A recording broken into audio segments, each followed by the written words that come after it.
Oi, gente, tudo bem com vocês? Eu espero que sim. Antes da gente iniciar a história de hoje, eu queria convidar você que gosta desse tipo de conteúdo a se inscrever aqui no canal, a deixar o seu like e vou deixar aqui também no box de informação o e-mail, caso você tenha alguma história que queira compartilhar aqui com a gente.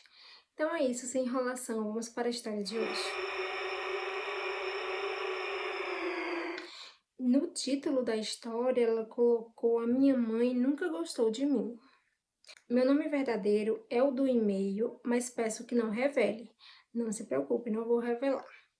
Eu demorei muitos anos para admitir isso. Durante muito tempo eu procurei desculpas para o comportamento da minha mãe. Dizia para mim mesma que ela tinha tido uma infância difícil, que talvez não soubesse demonstrar carinho, que estava cansada, que tinha problemas demais para cuidar de mim como deveria. Hoje, depois de tudo o que aconteceu, eu penso que talvez eu tenha passado a vida inteira tentando encontrar amor onde nunca existiu. Meu nome é Camila, tenho 34 anos e sou filha única. O nome Camila é o nome fictício dela. Nasci em uma cidade pequena do interior da Paraíba, numa família que por fora que parecia absolutamente normal. Meu pai trabalhava como motorista de caminhão e passava boa parte da semana viajando. Minha mãe ficava em casa e fazia alguns trabalhos de costura para complementar a renda. Quando eu era criança, as pessoas sempre diziam que eu tinha sorte. Falavam que eu era uma menina educada, que tinha uma casa, comidas e pais presentes. Mas ninguém sabia como era dentro daquela casa. Minha mãe nunca gostou de mim. Eu não consigo explicar exatamente quando percebi isso. Talvez tenha sido aos 6 ou 7 anos, quando comecei a reparar que ela tratava outras crianças de um jeito completamente diferente. Quando minhas primas iam lá em casa, ela fazia bolo para elas, abraçava, perguntava se estavam com fome, dava presentes. Comigo era diferente. Se eu entrava na cozinha enquanto ela estava preparando alguma coisa, ela logo perguntava o que eu queria. Se eu respondia que nada, ela dizia para eu sair. Se eu tentava abraçá-la, ela ficava dura e logo arrumava alguma coisa para fazer. Eu cresci achando que havia alguma coisa errada comigo. Talvez eu fosse feia, talvez fosse chata, talvez tivesse nascido no momento errado. Uma vez, quando eu tinha 8 anos, perguntei para ela por que ela nunca sorria quando olhava para mim. Ela ficou alguns segundos em silêncio e respondeu que eu fazia perguntas idiotas. Eu nunca mais perguntei. Meu pai era diferente. Não era um homem carinhoso, mas comigo ele tentava. Só que ele trabalhava muito e quase nunca estava em casa. E minha mãe aproveitava disso. Quando ela estava viajando, ela fazia o que queria. Eu tinha que limpar a casa, lavar louça, arrumar meu quarto e muitas vezes fazer o jantar. Se alguma coisa desse errado, a culpa era minha. Se ela quebrasse um copo, eu tinha mexido onde não deveria. Se uma roupa desaparecesse, eu tinha colocado no lugar errado. Se ela tivesse nervosa, era porque eu tinha feito alguma coisa. E havia uma frase que ela repetia desde que eu era pequena. Você ainda vai acabar comigo. Eu não entendia o que aquilo significava. Achava que era apenas uma forma de falar, até ficar mais velha. Na adolescência, as coisas pioraram. Minha mãe começou a implicar com a minha aparência. Dizia que eu estava gorda, depois dizia que eu estava magra demais. Falava de minhas roupas que eram vulgares, que meu cabelo era feio, que eu não sabia conversar e que ninguém iria querer casar comigo. Quando comecei a namorar, ela sempre encontrava algum defeito no rapaz. Se ele era trabalhador, dizia que era pobre. Se estudava, dizia que era metido. Se era bonito, dizia que não prestava. Eu achava que ela tinha medo de eu sofrer. Só depois entendi que ela tinha medo de eu ir embora. A primeira vez que ouvi alguém falar em Maledite foi quando eu tinha 19 anos. Eu estava conversando com uma vizinha antiga da minha avó. Ela conhecia minha família havia décadas. Um dia, depois de ouvir minha mãe gritando comigo no quintal, essa senhora me chamou discretamente. Disse que eu precisava tomar cuidado. Eu perguntei com o quê? Ela apenas respondeu: tem mães que não suporta ver a filha feliz. Eu ri, achei aquilo absurdo. Ela continuou olhando para minha casa e disse que minha mãe tinha um olhar que não era normal. Depois falou uma palavra que nunca tinha ouvido: maledite. Perguntei o que era. Ela explicou que, na crença de algumas pessoas, uma maledite era uma espécie de maldição lançada contra alguém, às vezes por inveja, raiva ou ressentimento. Eu disse que minha mãe jamais faria uma coisa dessas comigo. A senhora me olhou de um jeito estranho, não respondeu. Naquele mesmo ano, comecei a trabalhar. Foi a primeira vez que tive algum dinheiro meu. E também foi quando minha mãe começou a controlar até o meu salário. Ela dizia que eu precisava ajudar na despesa da casa. Eu ajudava, mas nunca era o suficiente. Quando recebi meu primeiro pagamento maior, comprei um celular simples. Ela ficou furiosa. Disse que eu estava gastando dinheiro com bobagens, enquanto ela precisava comprar comida. Eu expliquei que também ajudava em casa. Ela respondeu: você acha que merece alguma coisa? Aquilo ficou na minha cabeça. Poucos meses depois, conheci Daniel. Foi a primeira pessoa que realmente me tratou bem. Ele trabalhava perto do lugar onde eu trabalhava e começamos a conversar. Depois começamos a namorar. Eu nunca tinha sido tão feliz e minha mãe percebeu. A partir daí, parece que alguma coisa mudou dentro dela. Dizia que ele estava comigo por interesse, que ele queria me afastar da minha família, que eu estava ficando rebelde. Uma noite ela chegou a dizer que preferia me ver morta a me ver casada com aquele homem. Eu chorei muito naquele dia. Meu pai estava em casa e ouviu. Foi a primeira vez que ele discutiu seriamente com ela. Depois disso, a situação ficou insuportável. Comecei a juntar dinheiro escondido para sair de casa. Quando eu contei a Daniel, ele disse que eu poderia morar com ele. Eu aceitei. E foi aí que começaram as coisas que até hoje eu não consigo explicar. Primeiro foram os sonhos. Eu sonhava constantemente com a casa onde cresci. Só que nos sonhos a casa estava vazia, as paredes eram úmidas, as janelas estavam fechadas. E minha mãe ficava parada no corredor, olhando para mim. Ela nunca dizia nada, só me observava. Eu acordava sempre por volta das 3 da manhã. Depois começaram os problemas. Meu relacionamento, que era tranquilo, ficou cheio de discussões por motivos pequenos. Eu perdi meu emprego e Daniel perdeu o dele alguns meses depois. Meu carro quebrou 2 vezes. Comecei a ter crises de choro sem motivo. Tudo parecia dar errado ao mesmo tempo. Foi quando minha avó me chamou para conversar. Ela estava muito doente naquela época. Sentou comigo na cozinha e perguntou se minha mãe ainda estava mexendo nas minhas coisas. Eu disse que não. Ela insistiu. Perguntou se eu tinha visto minha mãe entrando no meu quarto depois que eu comecei a morar com Daniel. Eu disse que não.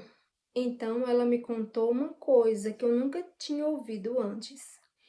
Minha mãe tinha procurado uma mulher conhecida na região muitos anos antes. Segundo minha avó, essa mulher fazia trabalhos espirituais. Minha mãe teria ido até lá quando eu ainda era adolescente. O motivo teria sido justamente a minha vontade de sair de casa. Minha avó não sabia exatamente o que foi feito, só sabia que minha mãe havia levado uma fotografia minha e uma peça de roupa que eu usava com frequência. Eu fiquei revoltada, não acreditei. Achei que minha avó estivesse delirando, mas ela disse uma frase que me deixou arrepiada. Eu só descobri depois que você nasceu que sua mãe nunca quis ter uma menina. Perguntei o que ela queria dizer. Minha avó começou a chorar. Disse que minha mãe queria um menino. Quando descobriu que estava grávida de uma menina, passou a gravidez inteira reclamando. Segundo ela, minha mãe dizia que aquela criança iria destruir a vida dela. Eu nunca sabia o que pensar. Naquela noite, liguei para minha mãe. Perguntei diretamente sobre a mulher. Ela ficou em silêncio. Depois perguntou quem tinha contado. Eu disse que não interessava. Ela respondeu apenas: tem coisas que você não deveria mexer. Foi tudo. No dia seguinte, voltei à casa onde cresci. Minha mãe não estava. Eu entrei porque ainda tinha algumas coisas minhas guardadas lá. Quando abri o antigo armário do meu quarto, encontrei uma caixa de papelão escondida, atrás de algumas roupas. Dentro havia fotografias antigas, cartas, documentos e uma pequena sacola de tecido. Eu reconheci imediatamente uma das peças. Era uma blusa minha. Eu tinha usado aquela blusa quando tinha 17 anos. Ela estava velha, dobrada dentro de uma sacola. Por baixo dela havia uma fotografia minha. Na parte de trás da fotografia, minha mãe tinha escrito uma data e uma frase. Eu não vou repetir exatamente o que estava escrito, porque ainda hoje me dá arrepios. Mas era uma espécie de desejo para que eu nunca tivesse paz. Eu levei aquilo comigo, não sei por quê. Talvez porque, naquele momento, eu precisasse de alguma prova de que não estava imaginando tudo. Naquela noite, contei tudo a Daniel. Ele ficou assustado, mas tentou me convencer de que aquilo poderia ter uma explicação. Só que naquela mesma madrugada aconteceu uma coisa que mudou completamente a forma como ele enxergava aquilo. Estávamos dormindo quando ouvimos 3 batidas na porta do quarto, secas, fortes. Nós dois acordamos. Daniel perguntou quem era. Ninguém respondeu. Foram mais 3 batidas. Ele levantou e abriu a porta. Não havia ninguém. O apartamento estava trancado, as janelas também. Ele voltou para a cama. Poucos minutos depois, ouvimos a mesma coisa. Só que dessa vez as batidas vieram da porta de entrada. Daniel olhou para mim. Eu não sei explicar porquê, mas naquele momento eu tive certeza de que era minha mãe. Peguei o telefone e liguei para ela. Ela atendeu imediatamente. Eu perguntei se estava em casa. Ela respondeu: estou. Eu perguntei se tinha ido até meu apartamento. Ela disse que não. Antes de desligar, porém, falou: eu sabia que você ia me ligar. Eu fiquei em silêncio e ela continuou: filha nenhuma consegue fugir da mãe. Depois desligou. Naquela mesma semana, minha vida começou a melhorar de forma inesperada. Consegui outro emprego, Daniel também. As brigas diminuíram, as coisas dentro de casa voltaram ao normal. Eu comecei a pensar que talvez tudo tivesse sido apenas coincidência. Até minha mãe aparecer na minha porta. Ela estava diferente, muito calma. Trouxe uma sacola com algumas coisas que ainda estavam na antiga casa. Disse que queria me entregar pessoalmente. Eu deixei entrar. Ela colocou a sacola sobre a mesa e antes de ir embora, olhou para mim e disse: agora você está bem, não está? Eu respondi que sim. Ela sorriu e foi um sorriso pequeno, mas foi a primeira vez em muitos anos que minha mãe sorriu para mim. E por algum motivo, aquilo me assustou mais do que todas as outras coisas. Ela foi embora.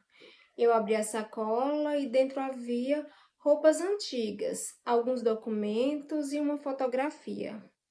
Era uma foto minha quando criança, só que havia algo estranho. Minha mãe tinha riscado meu rosto com uma caneta preta. Eu joguei a fotografia fora. Naquela noite tive novamente o mesmo sonho. A casa antiga, o corredor e minha mãe parada no final.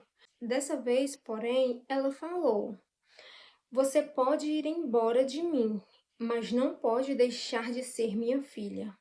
Eu acordei chorando. No dia seguinte, procurei uma senhora que conhecia minha família e que, segundo minha avó, entendia dessas coisas.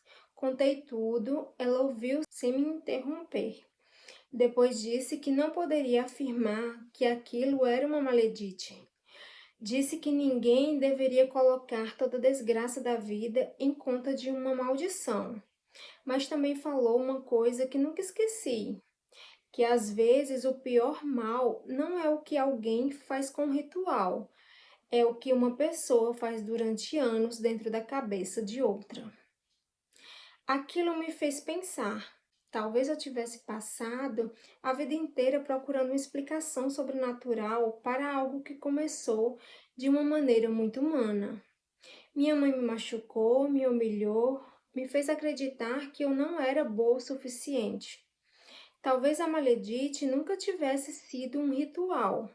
Talvez a maldição tivesse sido crescer acreditando que eu não merecia ser feliz. Hoje estou com 34 anos, não moro mais na mesma cidade. Não vejo minha mãe há quase 3 anos. Meu pai faleceu pouco tempo depois de eu sair de casa. Minha mãe continua morando sozinha. Às vezes ela tenta entrar em contato, eu não respondo. Mas existe uma coisa que ainda acontece. Toda vez que minha vida começa a ficar realmente boa, eu sonho com aquela casa. Sempre o mesmo corredor, sempre minha mãe parada no mesmo lugar. Só que nos últimos meses uma coisa mudou. Ela não está mais sozinha. No último sonho havia uma menina pequena ao lado dela. Uma menina que parecia ter uns 7 anos. Ela segurava a mão da minha mãe e olhava para mim. Eu não conhecia aquela criança. Até ela sorrir. Era o meu rosto. Desde então, tenho evitado pensar nisso, porque uma parte de mim ainda acredita que tudo aquilo foi consequência dos traumas que vivi. Mas existe outra parte, aquela que eu tanto quis ignorar, que se lembra das palavras da minha mãe naquela noite. Filha nenhuma consegue fugir da mãe. E talvez seja justamente isso que mais me assusta. Não saber se eu realmente consegui escapar ou se alguma coisa naquela casa ainda está me acompanhando. Obrigada por ler meu relato, sucesso para você nessa jornada. Muito obrigada mesmo pela sua história. Fico muito feliz de você também ter se libertado um pouco da sua mãe, né? De você realmente ter seguido o seu caminho. Eu concordo bastante com o que essa senhora falou para você, né? Que às vezes nem tudo se resume a um ritual, né? Nem tudo se resume na nossa vida a um feitiço, a um ritual. Mas muitas vezes são realmente traumas colocados na nossa cabeça. Eu espero muito mesmo que você fique bem, tá? Que você consiga seguir sua jornada. Eu também procuraria algum centro espiritual para tentar entender um pouco mais sobre esse seu sonho, né? Sobre as coisas que você viveu. Muito obrigada mesmo por ter enviado sua história, tá? E eu espero vocês no próximo relato. Um grande beijo para vocês e tchau!